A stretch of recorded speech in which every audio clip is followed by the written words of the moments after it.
Welcome back to The Outward Expression. I'm your host, Roman, and today I'm here with David Vogel, who you will probably remember if you've seen the previous interview we did with David when we were visiting Dubuque. Yes. Yes, for Film Festival.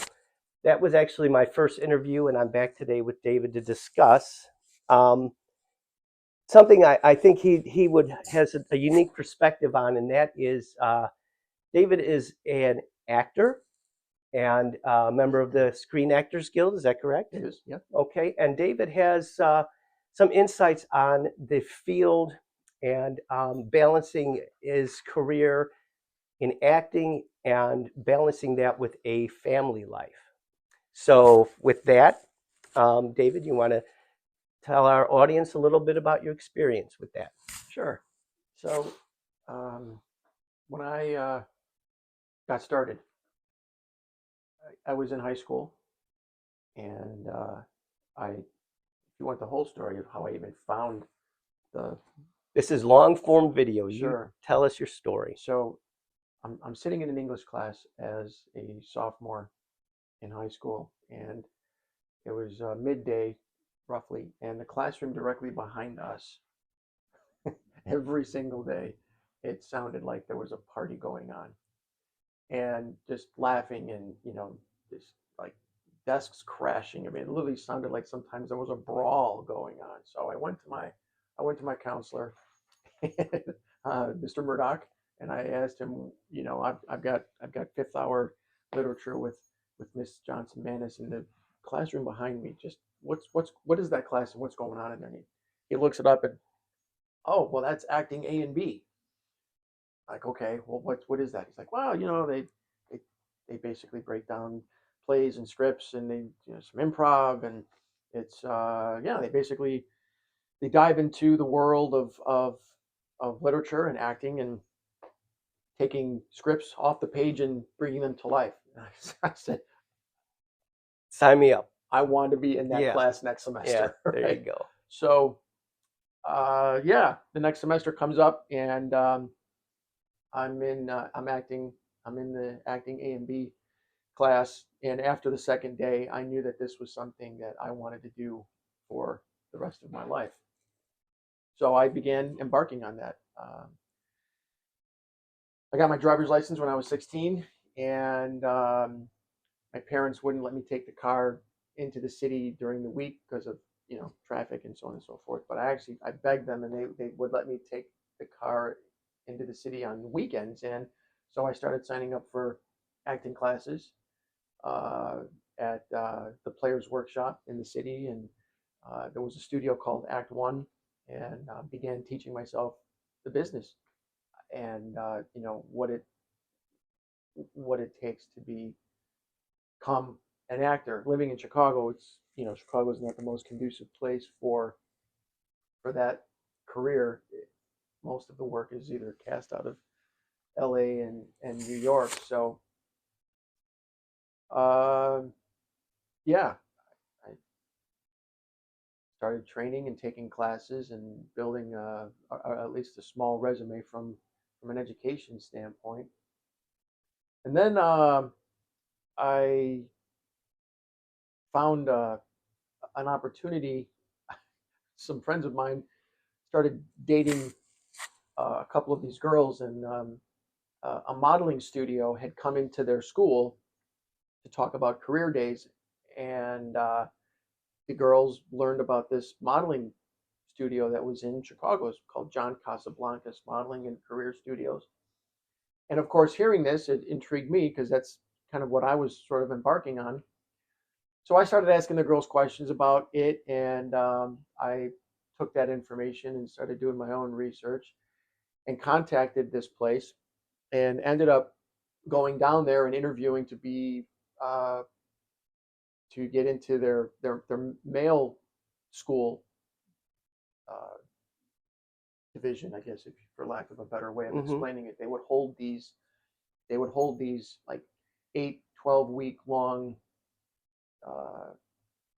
courses, I guess, that you could pay and take, and it would kind of just give you a crash course on modeling and all that stuff. So I went down there and I interviewed, and they accepted me, and I paid, I forget what the amount of money was, but went through the course and did very well. And shortly after that, an opportunity at the actual John Casablanca studio to become an instructor opened up. So I applied for that and went through another series of training and actually became an instructor. And that was my first foray into being represented, because part of the John Casablancas modeling and career school, they had their own little agency. It was MTM, Model Talent Management, part of the John Casablanca. Not to be confused with uh, the elite agency that Casablancas had started. And so that was my first. That was my first time moment of being represented, and I started to get a couple of auditions from them, and actually ended up landing my first commercial. It was a very So about what time are we talking about? What year, decade, roughly? sure good question. So I graduated high school in 1987, Okay. and the years that I was in high school and found that little acting bug was probably 85, 86, Okay. when I was driving down to the city and taking my classes. And then 87, I met the young ladies who introduced me to Casablancas. And then 87, 88, 89, I was working at Casablancas as the instructor, teaching their on-camera classes, teaching runway, So you're actually. still a teenager at this point, or I'm in my just late teens, late teens? So that's pretty 17, impressive. 7, yeah, 18, 19. And yeah, so things were starting to happen. I booked this famous footwear commercial, and I started getting called back for additional shoots, and shot probably about 6 or 7 very very basic commercials where you pretty much saw my feet. it was So it was well, shoes. like of a foot picks kind of entry into Yeah, the.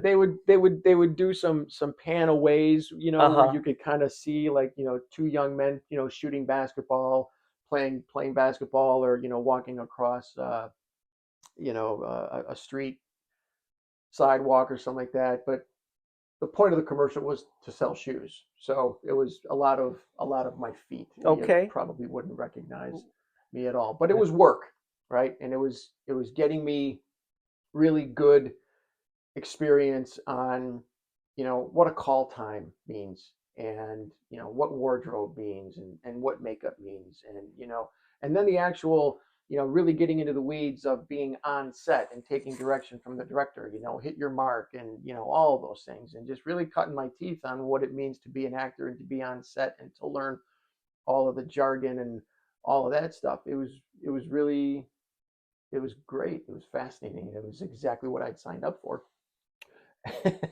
And then one night, after teaching at Casablanca, some buddies of mine called me up and informed me that this new nightclub had just opened up around the corner, and they wanted to go check it out. And that was the night that I was reacquainted with whom would become my wife. Oh, okay. You say reacquainted. Had you met her prior to that? Yeah, she and I went to high school together, and Okay. we had many many courses together. And she was a very popular and beautiful girl, and I was just sort of a very young guy who blended with most of the student body, wasn't very popular. And anyway, so yeah, that night I went, and she was there, and we reconnected, and we started dating, and eventually got married, Okay. right? And then So this is kind of going to segue into the point of this whole thing is where you're going to kind of give a perspective sure, about the acting with regard to a family life, that kind of thing. right, I don't want to put words in your mouth, but I kind of we've had previous discussions about this. As a matter of fact, on our ride up to Dubuque, we talked about this a little bit, if I recall properly, yes. about, you would, but I'll leave it to you. You go ahead and keep on with your story. I'm Sure. really getting a lot out of I this. love the questions because the questions actually help, you know, joggle the memory, right? Okay. So uh, there's no doubt that in high school I was bit hard by the acting bug, right? Telling stories, uh, and it's never left. Hmm. I so when when Taylene, my wife, and I uh, got together and fell in love and married, um, she's not, to her credit, I guess, not part of that. She's not cut from that cloth, so to speak. She's not an actress. She doesn't, sort of connect with that type. So, in the beginning of our marriage, you know, like any woman would be, uh, you're a husband, I'm a wife. We want to have children. We want to start a family.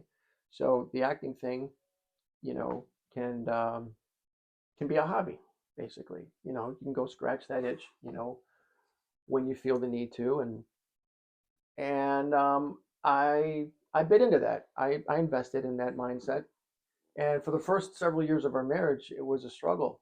I was in and out of jobs a lot, and what I came what I came to realize about 7 8 years into our marriage, um, I got cast in a play, a community theater play that was a great opportunity, and it was a great show. It was I played the Timothy Hutton role of Conrad in Ordinary People, Okay.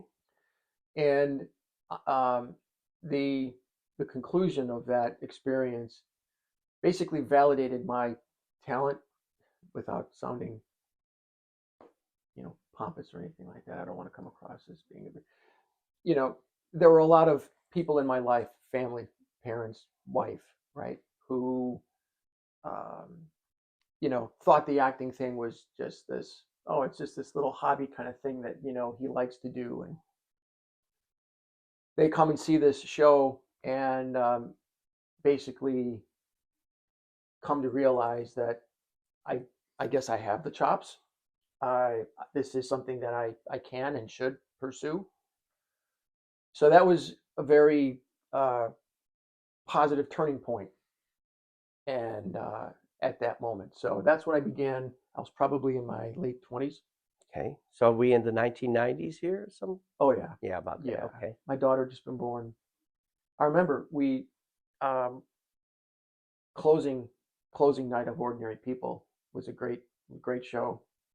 Sold out house, and the next morning we went to breakfast, and we're sitting at the table, just my wife and my daughter, and Taylene turns to me and she says, there was a really good show. It was a really you did a really great job, and now I understand why you need to do this, and you should. So that was a great moment, and probably the true starting point of me beginning to really focus on where the balance of trying to pursue a career in this industry and maintain, you know, a solid family life, because it's incredibly difficult. And I don't know if there really is a true balance. Something always has to sort of take the back seat. And I can say with undeniable conviction that uh, becoming a father was by far the greatest experience that I've I've ever been able to be awarded, and that was always the emphasis of my path in life, so to speak. So although I did try to juggle and try and maintain as much of an even balance in pursuing the acting and being a parent and a father and being a family man at the same time, there was always a noticeable out of balance with that, with the acting taking a back seat, um, especially living in Chicago.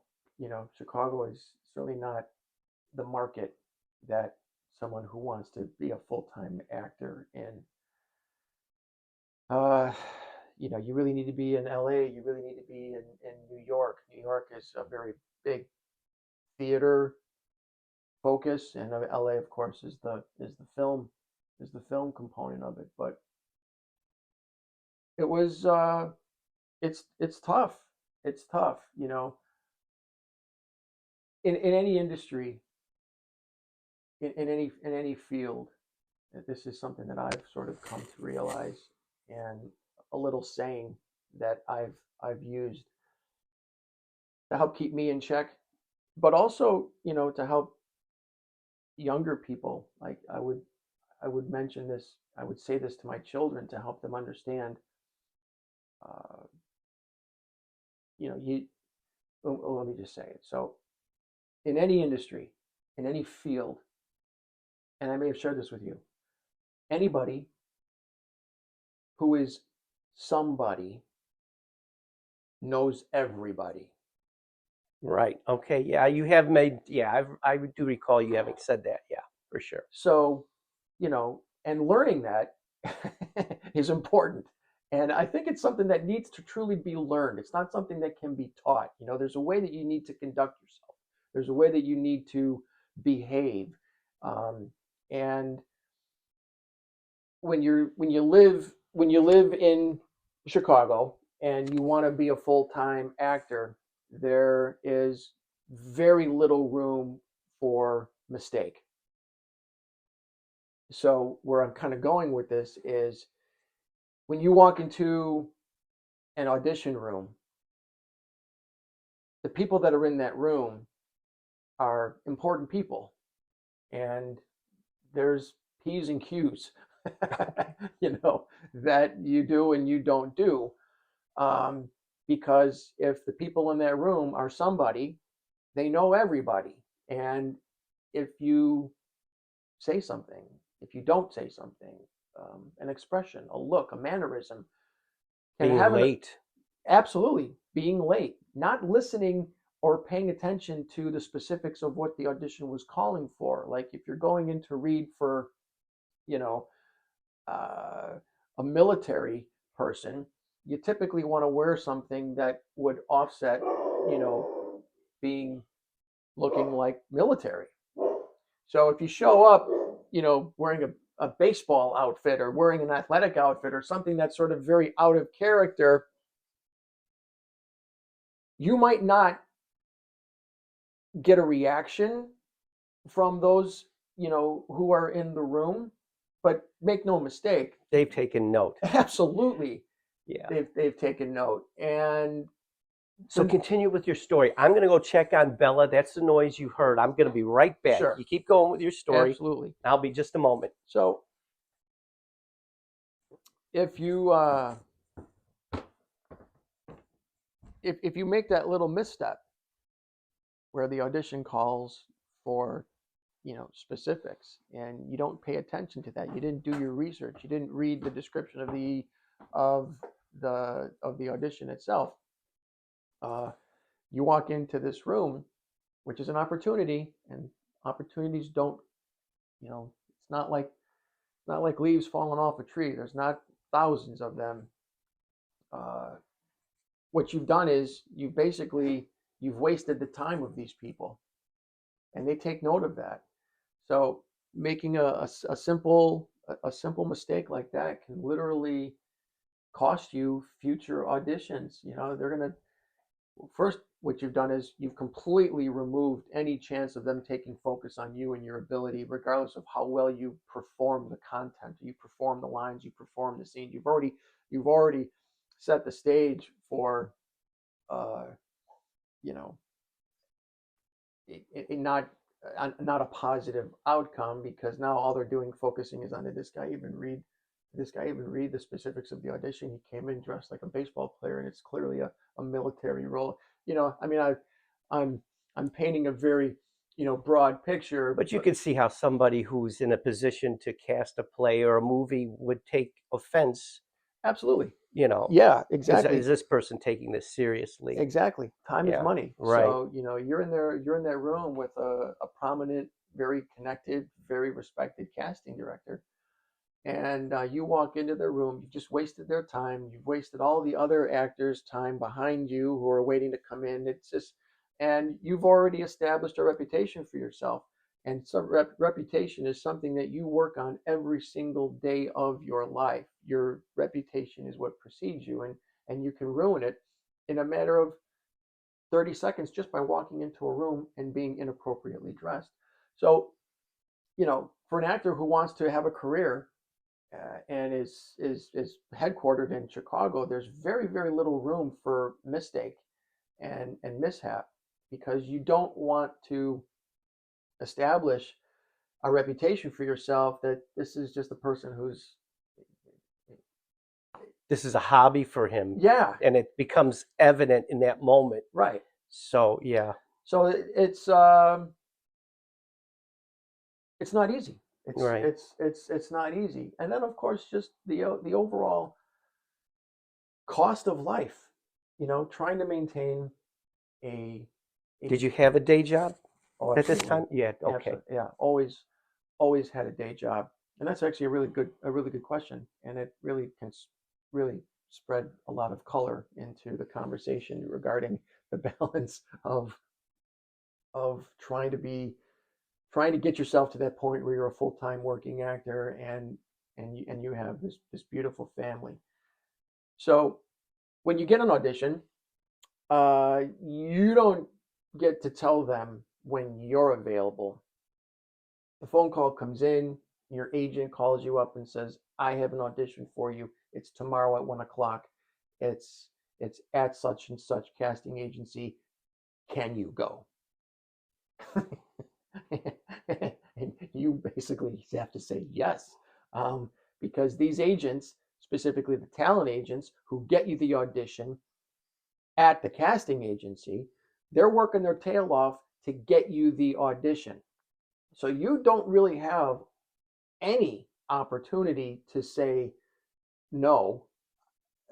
I mean, you can, of course, but after about the second You're or going to pay a price. after about the second or third no, that talent agent is going to think to themselves, well, this person's really not serious about this. I'm no longer going to submit them to these jobs because they're just going to call and say they can't make it. So if you want to do this, if you want to be a working actor in any market and audition comes, you need to find a way to be able to go.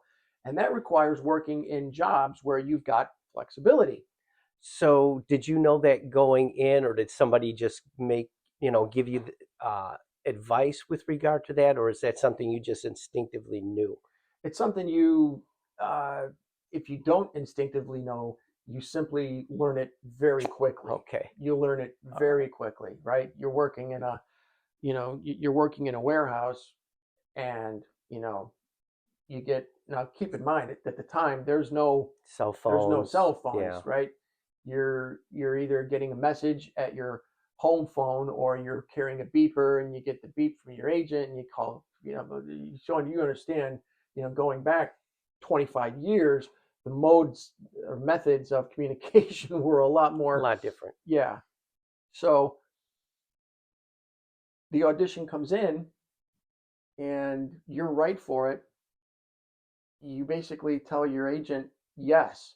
And now, behind the scenes, you're scrambling to make yourself available to get to the audition. And you are coming up with any and every mode of excuse for your boss, faking sick, Whatever it takes, whatever it right? takes, right? And then the day of, you go to work, and then you finagle your way out, trying to figure out when the most appropriate time is to leave work so that you can get into your car, drive into the city, hoping that you're not going to be fighting, 45 minutes of bumper to bumper traffic. You get to the audition, find a place to park, run into the audition, check in, sign in, wait to get called, run into the room, do your 15 seconds, 30 seconds, minute, minute and a half, whatever the audition is, walk out, get back into your car, fly back to work, and finish the rest of your day. Now, in that time period when you're there, is there nervous energy going on there? Are you anxious about it? Absolutely. Oh, okay. I think that's probably, for most people, that would be a foregone conclusion, but I would imagine there's a lot of stress, especially since now you're thinking, I've left my job, I've I'm Absolutely. going to be standing in front of strangers, playing a stranger. Meanwhile, in your head, yeah, you have all that background noise, right? Hmm. What's my boss thinking? You know, am I going to be able to get back in time? You know, how is that all going to play out? But at the same time, within 45 minutes, you're going to be standing in front of a camera in front of 3 or 4 people that you've never met before, trying to, replay this script that you have to memorize because you have to be memorized and do it in a very, natural, believable way with conviction that does something that sparks a little bit of brightness or glimmer in the eyes of who's behind the camera that might yeah, this person showed me something that I really like. I want to call that person back for a second audition because we're getting closer to who we might really want to cast for this particular role, whether it's a commercial or an industrial film or whatever, a movie. So as you're driving into the city in bumper to bumper traffic, all you're focusing on in that moment is memorizing your lines and just, you're staring at the license plate in front of you and you're just rehashing the script back and back and again and again and again and again and again. And then you get into the room, and you slate your name. I'm so and so from so and so agency. And then they point the finger for you to start the script and blank. You've completely forgotten. You've forgotten Has that every. happened to you? Oh my God! Yeah. It's happened countless times, and then you start sweating, and you ask for a moment, and the moment they're willing to give you is all of 10 seconds to regroup, recompose yourself, and then go again because in the room behind you is 30. 25 Yeah. 25 more people who look just like you, right? Because that's why they called you in, because your features and your height and your eye color and blue color and all that stuff, fit the description of the character that was written by the writer of the script, you know. So you get 10 seconds to compose yourself and then you get a second chance and hopefully you nail it. And most of the time you come out okay. And the one thing that you have to learn quickly is resiliency. It is if you're not resilient, if you don't grow 100 layers of skin, you will not. So that inspires a question in me that you're talking about this resilience. And I did a little bit of theater when I was in high school, nothing like what David experienced, but um, did I'm just going to go back in time a little bit here and ask you about your friendships and the groups you're when you were in high school. Did you receive any friction or any like what's the word I'm looking for? Were you bullied or made fun of because you had chosen this particular path? Because I know and a lot of guys can be like if you had friends that were jocks, they would look at a theater person and say you know It's a good you question. look sideways at it. Yeah, so I was pretty cognizant of that for the short stint that I was starting this out in high school, and that's the reason why I elected to go the Chicago route and start driving into the city on the weekends and taking classes in the city because it kind of took me out of that high school, Milieu, yeah, orchesis, yeah. theater, speech team sort of, and I don't mean to, Denigrate them, yeah, thank you yeah. or put them down. In hindsight, now I wish I would have had a little bit more courage to ward off the opinions of the other cliques and and garnered that experience. Because that period in life, in any person's life, mine personally, those influences are, they're monumental. You know, when you're developing as a young person, at least for me, it's like, yeah, they have a lot of influence, and they They can do. they can influence you rightly or wrongly, whatever the case may be. Yeah, absolutely. And I to be honest with you, I really didn't fit in with that group. Uh huh. The theater people and the Sure. speech team people. Because most of my life growing up from a young boy into my teenage years was very very very sports centric. I was Okay. baseball player, football player, basketball, and then as I started to get into my teenage years, and then of course high school, and then finding that acting A, B, and B class, complete and utter shift in terms of where I truly found the center of me, being a very creative, artistic type Hmm. of a person, much more than sports. Although I still do have a bit of a coordinated effort playing sports, but the other side of my brain and predominant part of me is much more artistic and creative. And so, yeah, I purposely made a conscious effort to, not invite those types of situations where I could be bullied or ridiculed by the other cliques and the other, groups of kids in high school. And a lot of people didn't really know that I was sort of carving my own little niche, my own little path in life by taking the classes on the weekends in the city. And so there wasn't a lot of exposure to that early on. And yeah.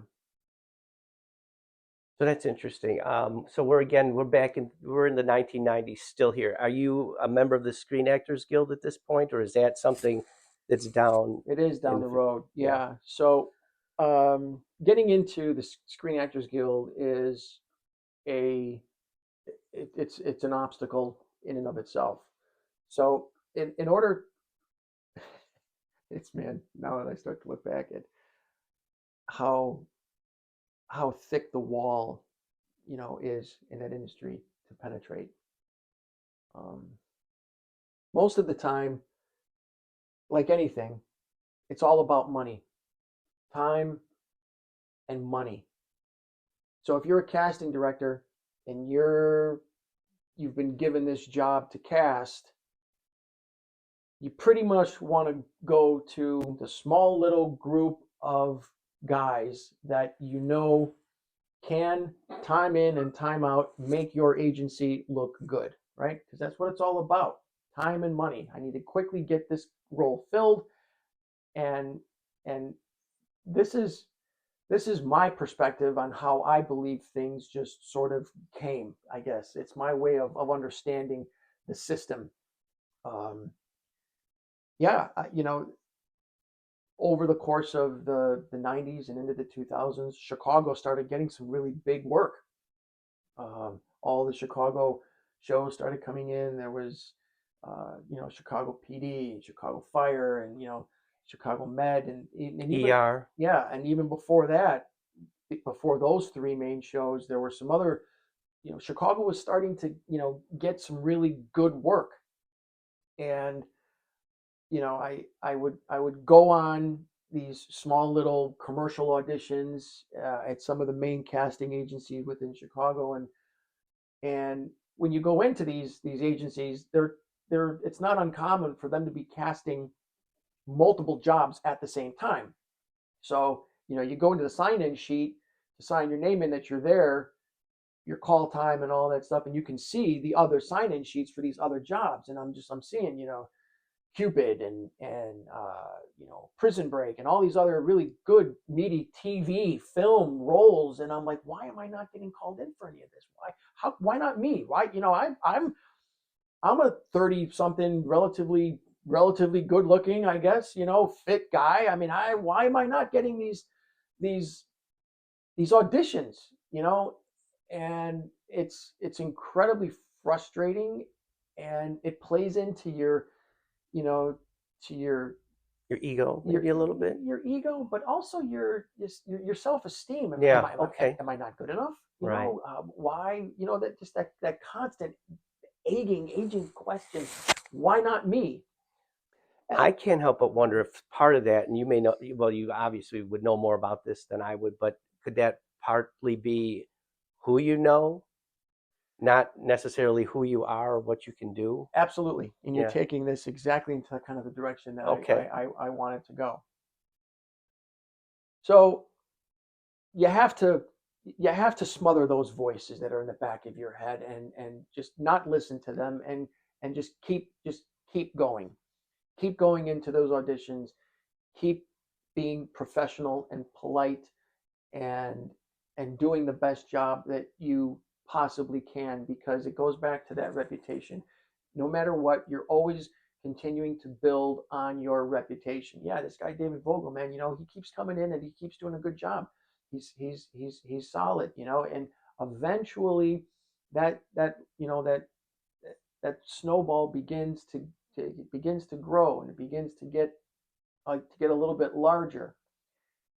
And what I saw happen was that this this little group of talented, good-looking actors that were getting all of the roles that were coming into Chicago. Eventually, what started to happen was they were no longer available, Because they went out west or east or whatever the or case they may be. may already be working.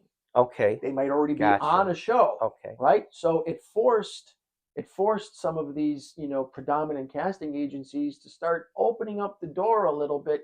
Well, so and so is not available for this role on Prison Break because he's already working. So yeah, we need to bring in somebody else to read for this who kind of looks and feels like so and so, and then those auditions started to come in, and the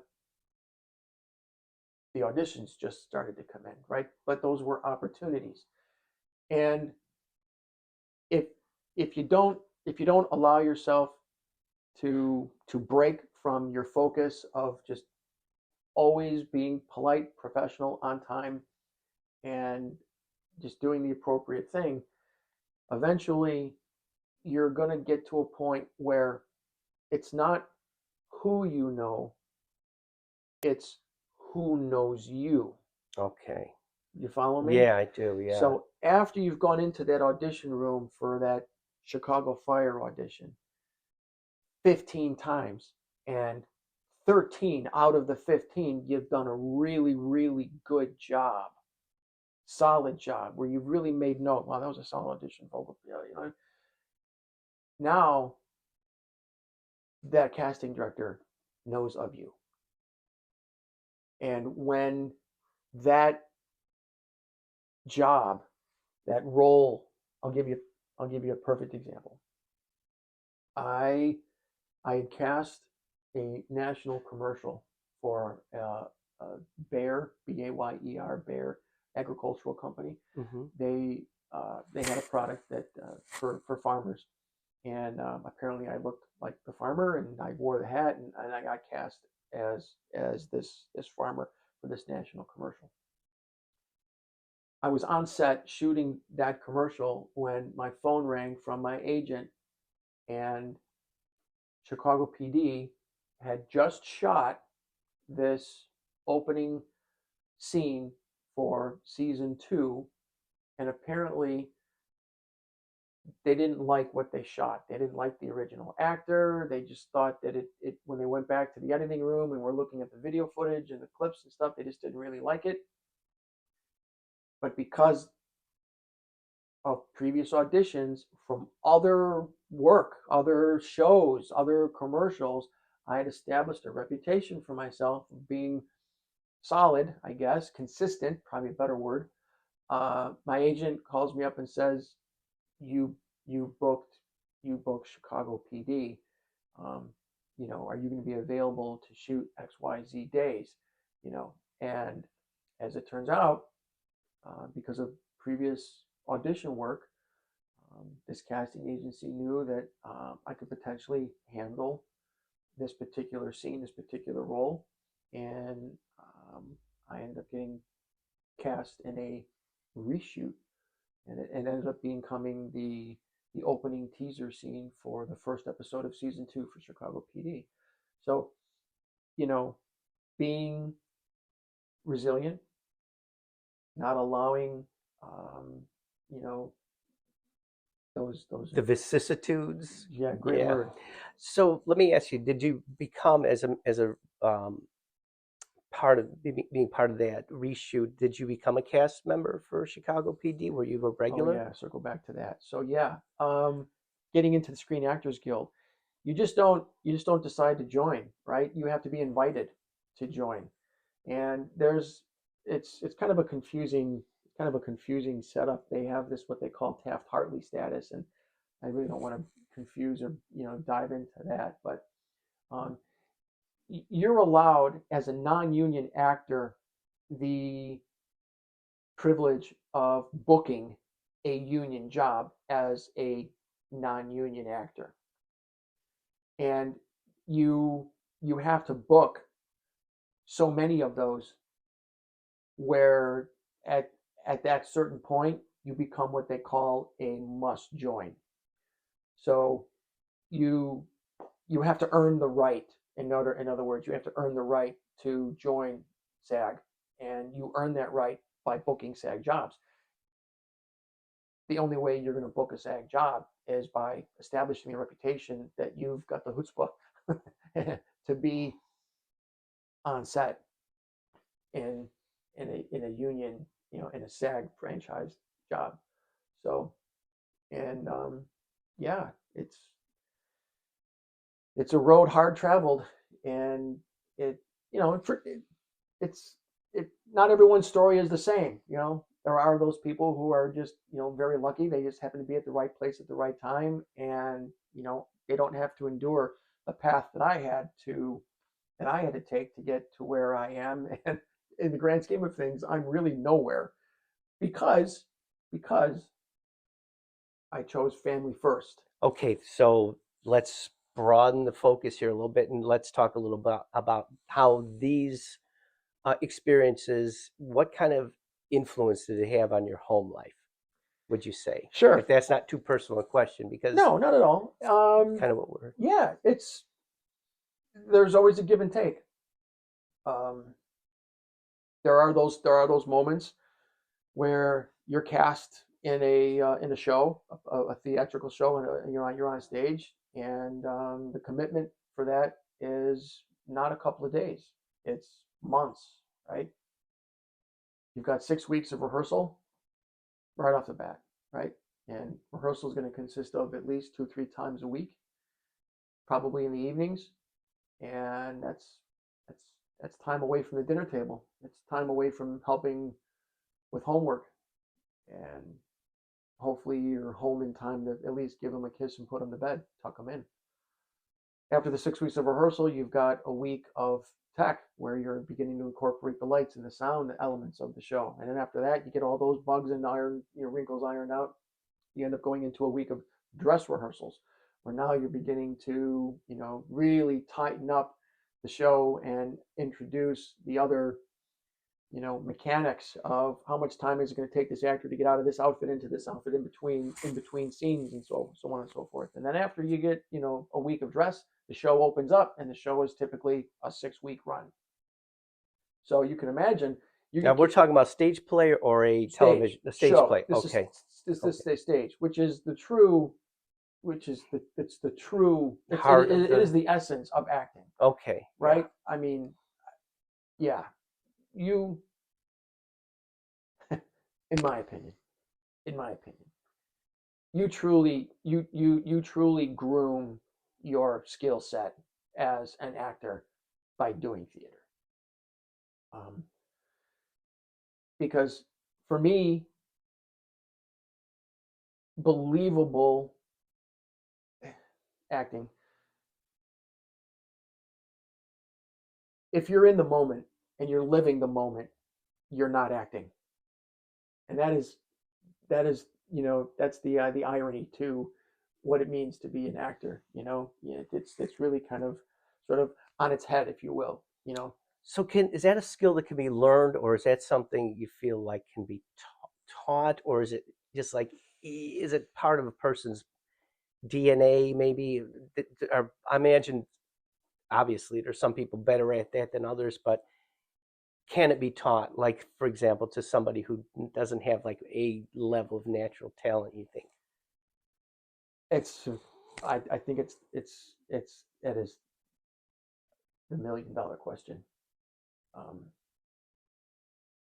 I truly believe that acting is not something that can be taught. What you can teach is you can teach the semantics. You can teach the the structure of of the business. But at the end of the day, when you're taking an individual and you're putting him into the role of this character, it's it's really the person's ability to immerse themselves into the words and into the emotion and truly feel what it is they're saying, Okay. to the point where you're not acting, you're living, you're being, you are, and that, to me, that's not something that can be taught. It's just something that you're born with. You have the ability to truly disconnect from reality, and and turn on the ability to take these words, memorize them, and just fabric them into the moment, and truly live in that moment. And when you have the ability to do that, you, as the person in that role, are you're being, you're living, and that's when it's real and believable. So then the question becomes for me personally, and in this moment, I'd be interested in knowing who you think an actor is, in your opinion, that has that. Who would you say that I might know or have heard of, the audience may know of, that you think would be like at the top of that particular mountain in terms of talent? um a few, not many. Not many, but give me a name, So Daniel maybe. Day-Lewis, Okay, um uh Kevin Spacey. okay. Yeah, It's a short list. There's not a whole it's lot of. it's a very short list, because um we as people develop our own little idiosyncrasies, mannerisms, Mm-hmm. ways that we respond to questions, or the way we respond to internal feelings, and uh, they become stereotypical to us. I don't mean to name drop, but De Niro, Pacino, Denzel, all brilliant actors, but they have just there's they have their mannerisms, where if you, almost to the point where, let me put it this way: any actor that can be impersonated, right? I get it. Yeah, I think I know where you're going with this. So, There are, look at the list of actors who can't be impersonated. so you think maybe in, like, for example, De Niro or Al Pacino, for example, their personality is larger than the personality that's written into the script. Great word. Yeah, Is great way okay. of looking at it. Can we pause on these Yeah, questions? we're going to take a little break here, and we'll be back in a moment. I'm sorry. No, that's all right. Um, Is this kind of going where you wanted it to I go? think it is. I'm just hoping that I had to adjust the camera a little bit there for a moment. So when you return, we're going to take our seats again and just make sure. Okay. Okay, use this one. Oh, yes. What's going on here? Do we not record? Um, God, I hope so.